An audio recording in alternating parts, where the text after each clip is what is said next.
அனைவருக்கும் வணக்கம். நேற்றைய தினம் தமிழக அரசு நடத்திய பாராட்டு விழாவில் எனக்கு ஓவர்வெல்மிங்னால பேச்சு வரல. ஓவர் ஜாயினால சரியா பேச முடியல. உள்ளத்தில் நினைப்பதெல்லாம் வெளியிலே வார்த்தையாக வருவது என்பது அந்தந்த நேரத்தை பொறுத்தும் சூழ்நிலையை பொறுத்தும் அமைகின்றதுதான் ஒவ்வொரு நேரத்திலும். ஆனால் நேற்று என்னவோ எனக்கு என்ன சொல்வது என்று தெரியவில்லை. அவ்வளவு ஆனந்தம்.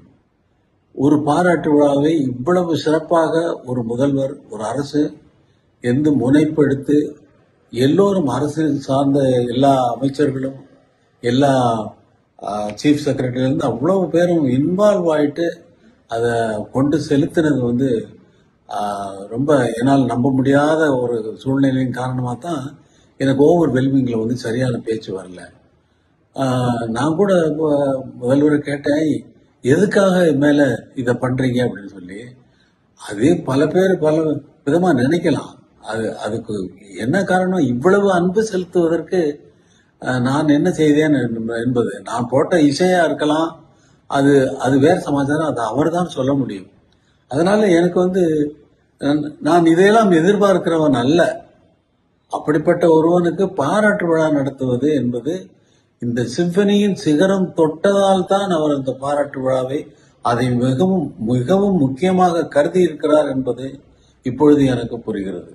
ஒரு உலக சாதனை படைத்த ஒரு தமிழனை பாராட்டுவது என்பது தமிழக அரசின் கடமை என்று அவர் கருதி இருக்கிறார் என்றுதான் நான் நினைக்கிறேன். முதல்வர் அவர்கள் என்னிடம் சில வேண்டுகோளை வைத்தார். அதை சங்க தமிழ் பாடல்களை அவர் வரிசையா சொன்ன அந்த நூல்கள் எனக்கு கூட தெரியாது. 18 14 நூல்கள் அத்தனையையும் அவர் மனப்பாடமாக அல்ல, இயல்பாக அவர் சொன்னது எனக்கு மிகவும் வியப்பை அளித்தது. அதற்கு நான் இசையமைக்க வேண்டும் என்று அவர் சொன்னது, உங்களை தவிர வேறு யாரும் அதை செய்ய முடியாது என்று நான் நம்புகிறேன் என்று அவர் சொன்னது எனக்கு மேலும் மேலும் ஊக்கத்தை அளிக்கிறது. அதை நான் கண்டிப்பாக அவர் வேண்டுகோளை நான் நிறைவேற்றுவேன் என்று இங்கே சொல்லிக் கொள்கிறேன். மற்றபடி விழாவில் எந்த ஒரு குறையும் இல்லை. இந்த நிகழ்ச்சிக்கு சூப்பர் ஸ்டார் ரஜினிகாந்த் அவர்களும் உலகநாயகன் கமலஹாசன் அவர்களும் வந்திருந்து விழாவை சிறப்பித்தது விழாவிற்கு மகுடம் வைத்தவர் போல. ஆனால் விழாவிற்கு வந்தவர்கள் சிம்பனி எப்படி இருந்தது என்றும் அல்லது எங்களுடைய திரையுலக வாழ்க்கை 50 வருட வாழ்க்கை எப்படி இருந்தது என்றும் அதில் நடந்த சம்பவங்களை பற்றியும் சொல்லாதது எனக்கு ஒரு சிறு விஷயமாக இருந்தாலும் அது ஒரு விஷயமாக எனக்கு பட்டது. ஆனால் அவர்கள் ரசிகர்களுக்கு மிகவும் சந்தோஷமாக இருந்திருக்கும். பல மேடையிலேயே ரஜினிகாந்த் அவர்களும் திரு கமலஹாசன் அவர்களும் நீங்க அவருக்கு மட்டும் நல்ல பாட்டு போடுறீங்க அப்படின்னு கமலஹாசன் ரஜினிகாந்துக்கு அவருக்கு மட்டும் நல்ல பாட்டு போடுறீங்கன்னு பாரு. ரஜினி சார் என்ன சொல்லுவாரு, அவரும் நீங்க அவருக்குன்னா நல்ல பாட்டு தான் போடுவீங்க சாமி அப்படின்னு சொல்லி அவர் சொல்லுவார். ஆக இதிலிருந்து இது என்ன தெரிகிறது என்றால் 2 பேருக்கும் நல்ல பாட்டு போட்டிருக்கிறேன் என்பதற்கு அவர்கள் இருவருடைய வார்த்தைகளே சாட்சி. ரசிக பெருமக்களும் வந்திருந்த அனைவரும் எல்லா துறையை சார்ந்தவர்களும், சினிமா துறை, பத்திரிகை அன்பர்கள், அரசு அமைச்சர் பெருமக்கள், மற்ற முக்கியமானவர்கள் இவர்களெல்லாம் அவர்கள் இந்த சிம்பனியை பார்த்தது, எனக்கு கேட்டது, பார்த்தது எல்லாமே மிகவும் மகிழ்ச்சிகரமான விஷயம். தமிழக மக்களுக்கு மட்டும் அவர்கள் இதை காண முடியாமல் அந்த இடத்தினுடைய அமைப்பு இருந்ததனால் நம் மேடையிலேயே நான் சொல்லிவிட்டேன், இன்னொரு நிகழ்ச்சி கண்டிப்பாக நான் மக்களுக்காக நடத்துவேன் என்பதை மேடையிலேயே நான் சொல்லிவிட்டேன். அது கண்டிப்பாக நடக்கும். மக்கள் அனைவரும் அதை எதிர்பார்க்கலாம். அந்த நாளை நானும் மிகவும் ஆவலோடு எதிர்பார்க்கிறேன். நேற்றைய தினம் தமிழக அரசு நடத்திய பாராட்டு விழாவில் எனக்கு ஓவர்வெல்மிங்னால பேச்சு வரல. ஓவர் ஜாயினால சரியா பேச முடியல. உள்ளத்தில் நினைப்பதெல்லாம் வெளியிலே வார்த்தையாக வருவது என்பது அந்தந்த நேரத்தை பொறுத்தும் சூழ்நிலையை பொறுத்தும் அமைகின்றதுதான் ஒவ்வொரு நேரத்திலும். ஆனால் நேற்று என்னவோ எனக்கு என்ன சொல்வது என்று தெரியவில்லை. அவ்வளவு ஆனந்தம்.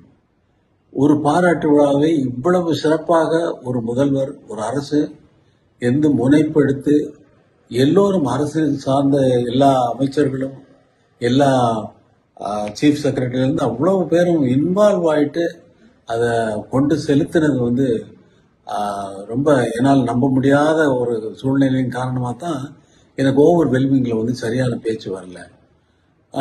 நான் கூட முதல்வரை கேட்டேன், எதுக்காக மேலே இதை பண்ணுறீங்க அப்படின்னு சொல்லி. அதே பல பேர் பல விதமாக நினைக்கலாம். அதுக்கு என்ன காரணம், இவ்வளவு அன்பு செலுத்துவதற்கு நான் என்ன செய்தேன் என்பது. நான் போட்ட இசையா இருக்கலாம், அது வேற சமாச்சாரம், அது அவர் தான் சொல்ல முடியும். அதனால எனக்கு வந்து நான் இதையெல்லாம் எதிர்பார்க்கிறவன் அல்ல. அப்படிப்பட்ட ஒருவனுக்கு பாராட்டு விழா நடத்துவது என்பது இந்த சிம்பனியின் சிகரம் தொட்டதால் தான் அவர் அந்த பாராட்டு விழாவை அதை மிகவும் மிகவும் முக்கியமாக கருதி இருக்கிறார் என்பது இப்பொழுது எனக்கு புரிகிறது.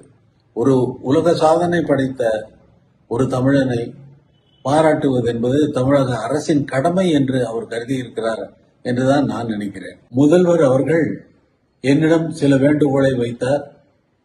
அதை சங்க தமிழ் பாடல்களை அவர் வரிசையா சொன்ன அந்த நூல்கள் வந்து எனக்கு கூட தெரியாது. 18 14 நூல்கள் அத்தனையையும் அவர் மனப்பாடமாக அல்ல, இயல்பாக அவர் சொன்னது எனக்கு மிகவும் வியப்பை அளித்தது.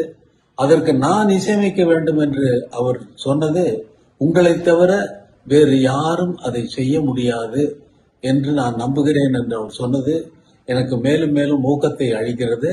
அதை நான் கண்டிப்பாக அவர் வேண்டுகோளை நான் நிறைவேற்றுவேன் என்று இங்கே சொல்லிக் கொடுக்கிறேன். மற்றபடி விழாவில் எந்த ஒரு குறையும் இல்லை.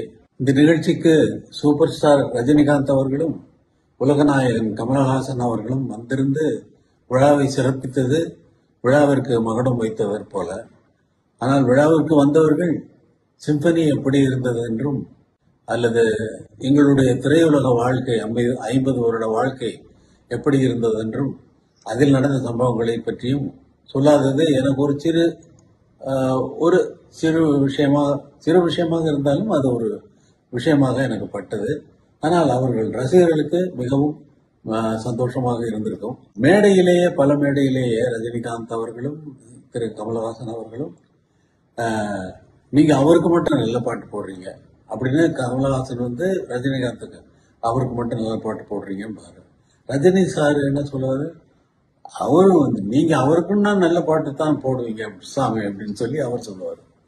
ஆக இதிலிருந்து இது என்ன தெரிகிறது என்றால், 2 பேருக்கும் நல்ல பாட்டு போட்டிருக்கிறேன் என்பதற்கு அவர்கள் இருவருடைய வார்த்தைகளே சாட்சி. ரசிக பெருமக்களும் வந்திருந்த அனைவரும், எல்லா துறையை சார்ந்தவர்களும், சினிமா துறை, பத்திரிகை அன்பர்கள், அரசு அமைச்சர் பெருமக்கள், மற்ற முக்கியமானவர்கள், இவர்களெல்லாம் வந்து அவர்கள் இந்த சிம்பனியை பார்த்தது, எனக்கு கேட்டது, பார்த்தது எல்லாமே மிகவும் மகிழ்ச்சிகரமான விஷயம். தமிழக மக்களுக்கு மட்டும் அவர்கள் வந்து இதை காண முடியாமல் அந்த இடத்தினுடைய அமைப்பு இருந்ததனால் நம் மேடையிலேயே நான் சொல்லிவிட்டேன், இன்னொரு நிகழ்ச்சி கண்டிப்பாக நான் மக்களுக்காக நடத்துவேன் என்பதை மேடையிலேயே நான் சொல்லிவிட்டேன். அது கண்டிப்பாக நடக்கும். மக்கள் அனைவரும் அதை எதிர்பார்க்கலாம். அந்த நாளை நானும் மிகவும் ஆவலோடு எதிர்பார்க்கிறேன்.